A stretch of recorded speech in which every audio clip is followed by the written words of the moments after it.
So far, the Israeli government had announced that they will target Hamas's military wing, the Izzedine Kassam, all of their military installations, all of their capabilities, and their governing power, so that they will no longer be able to govern. So that has been the stated goal thus far. And they have also made it clear that they would not like to invade and rule over 2.2 million Palestinians.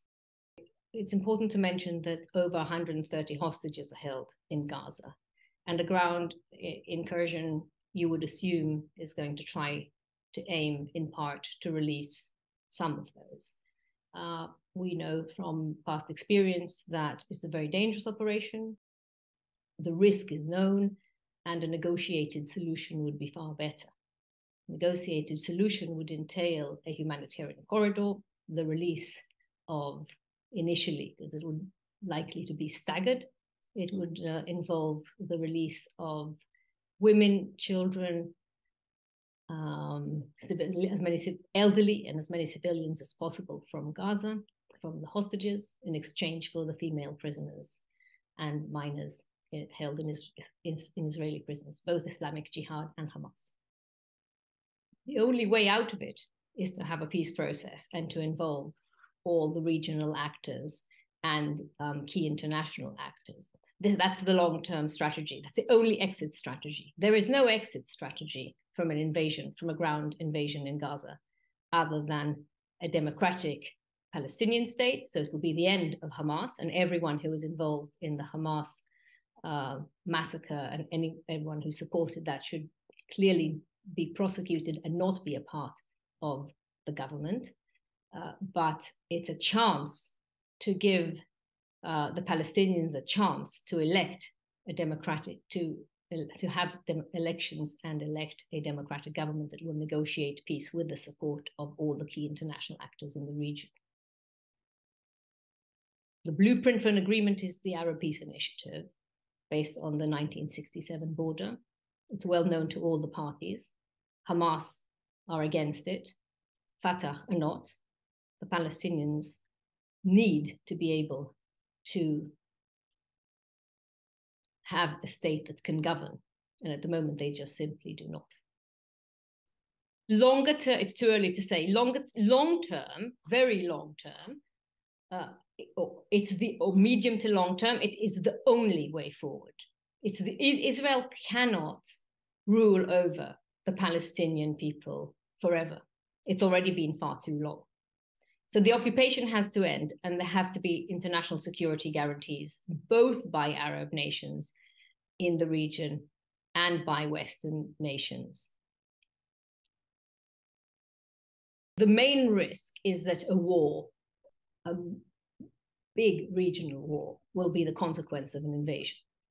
The main risk is that as I stated, it's going to be a huge, huge humanitarian catastrophe and political catastrophe.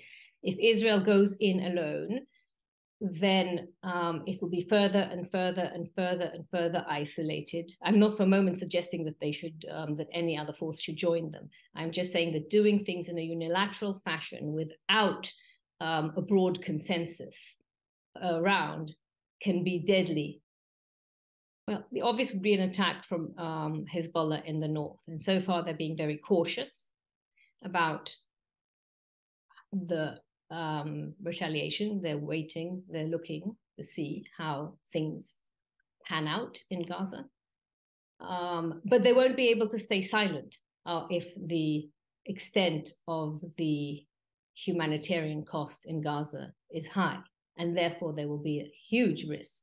Once you get Hezbollah involved in the north, you get numerous actors in the region involved, and there will also be likely be attacks on Jews and on Israelis across the world.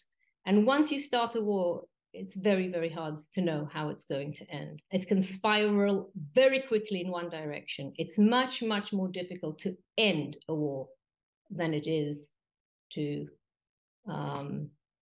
prevent spiraling.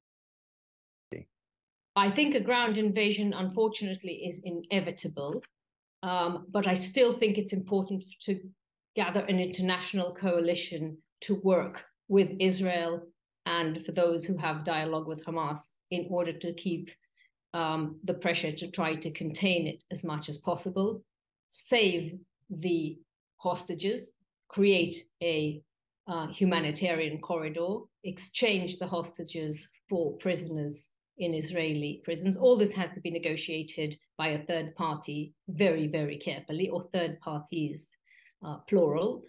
And if that doesn't happen, with every minute of an invasion, the cost of the catastrophe, to the human catastrophe, humanitarian catastrophe, and political catastrophe to Gazans, to West Bankers, so to Palestinians in both areas, to Israel, to the region, is going to be extremely high.